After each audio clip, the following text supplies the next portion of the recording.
continuing the series of general physical examination pickle series. So today we will discuss about lymphadenopathy.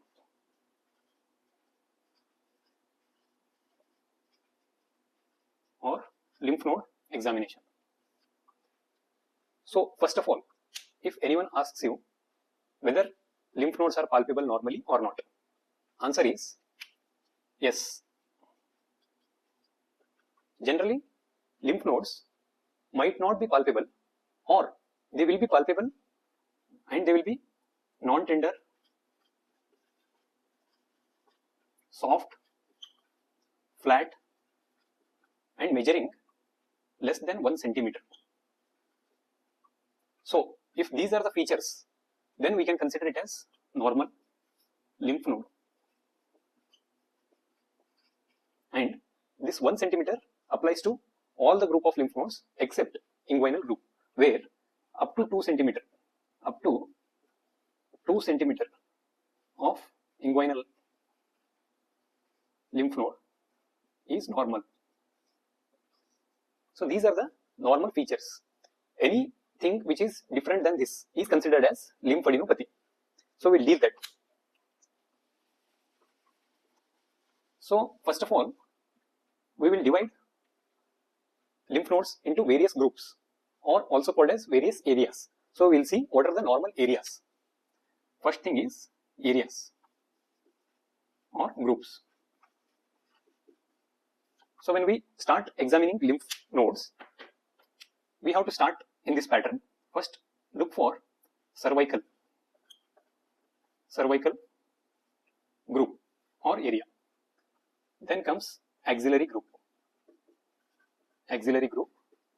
then inguinal group, and some special groups. So this is the pattern.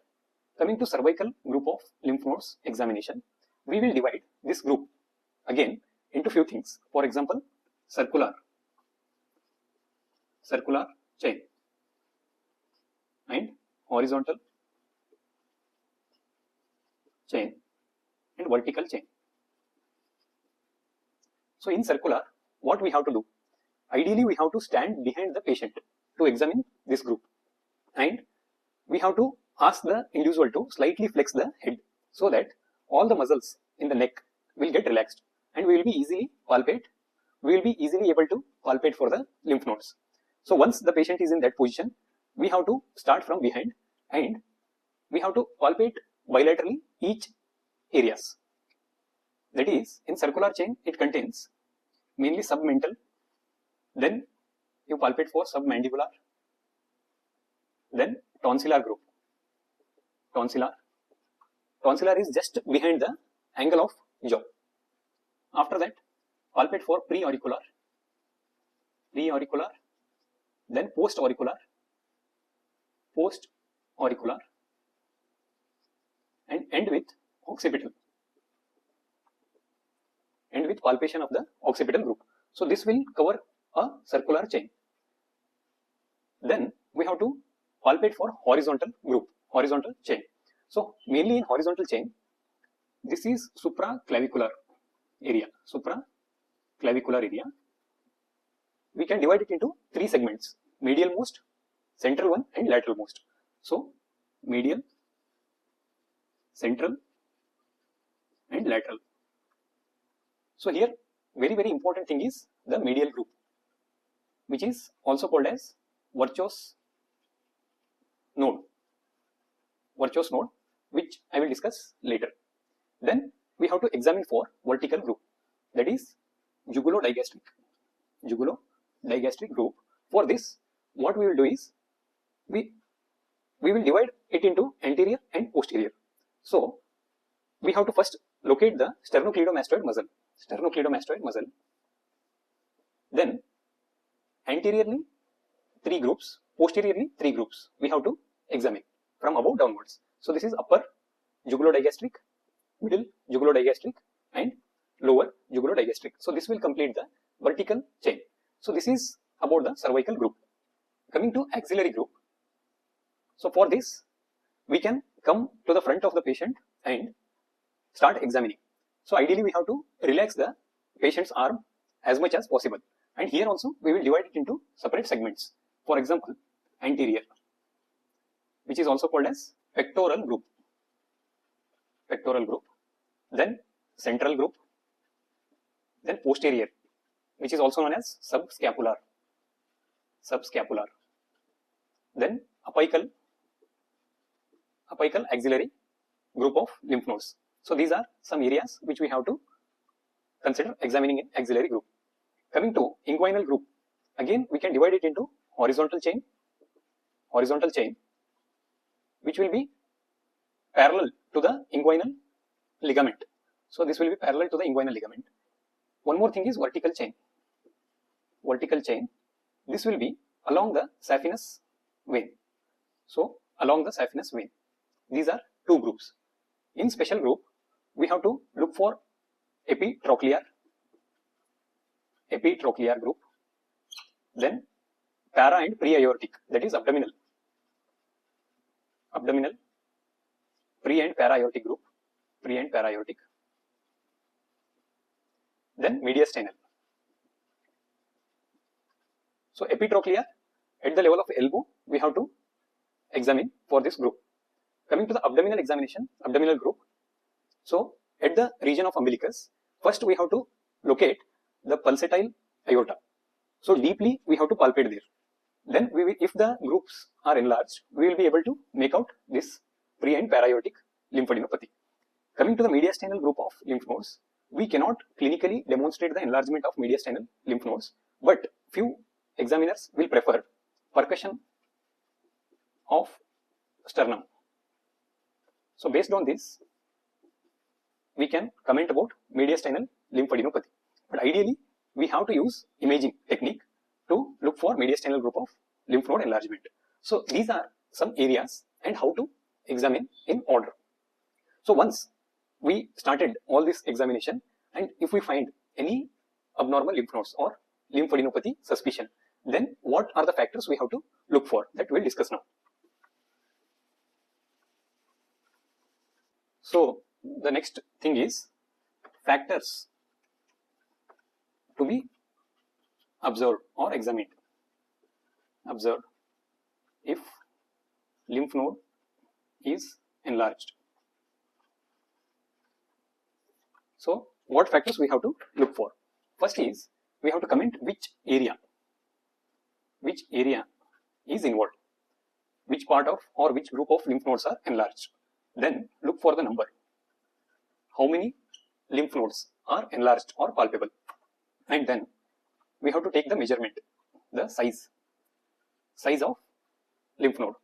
So as I have already told, anything more than 1 centimeter, or if it is inguinal, more than 2 centimeter, or in cross section you can consider 1.5 into 1.5 centimeter is considered as enlarged lymph node.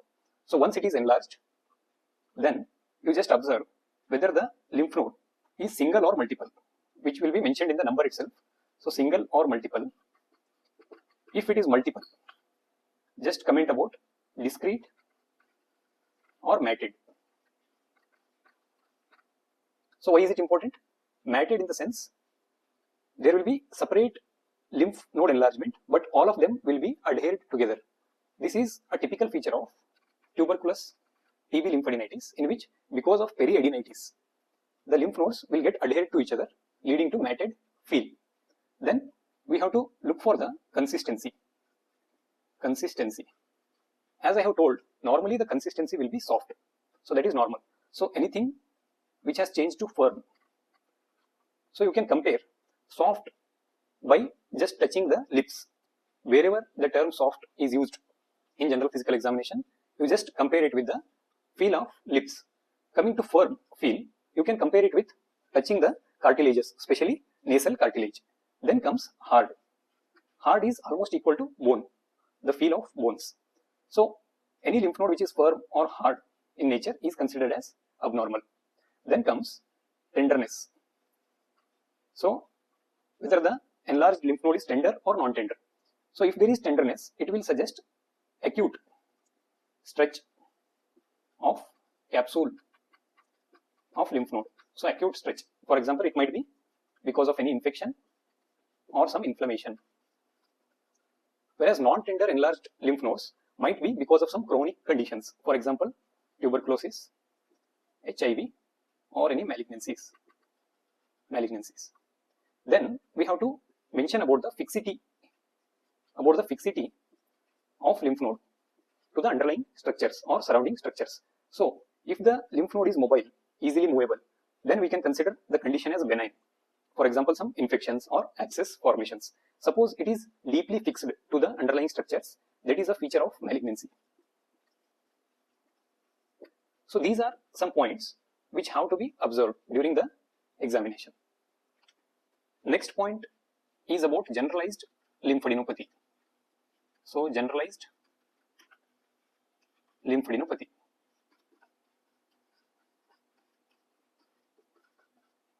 So when do you say generalized lymphadenopathy? Whenever there is involvement of three or more non-contiguous areas, we call it as generalized lymphadenopathy. So here, as I have already told, we will divide lymph nodes into different areas. So you consider both sides of neck as different areas. Then comes axillary area, then inguinal, and some special areas such as epitrochlear, abdominal, mediastinal, etc., which we have listed out already. So these are considered as non-contiguous areas. So there should be involvement of 3 or more group to call it as generalized lymphadenopathy. And whenever there is generalized lymphadenopathy, we have to know some important causes. For example, disseminated tuberculosis, disseminated TB, then comes HIV,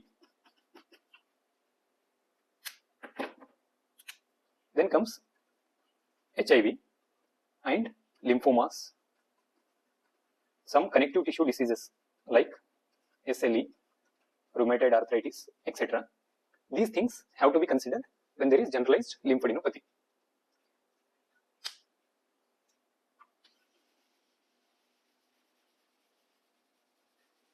Final thing is about the causes. So causes of lymph node enlargement. Usually the neck group or cervical group or axillary group or inguinal group of lymph nodes will be enlarged in case of local infections or trauma or some inflammations.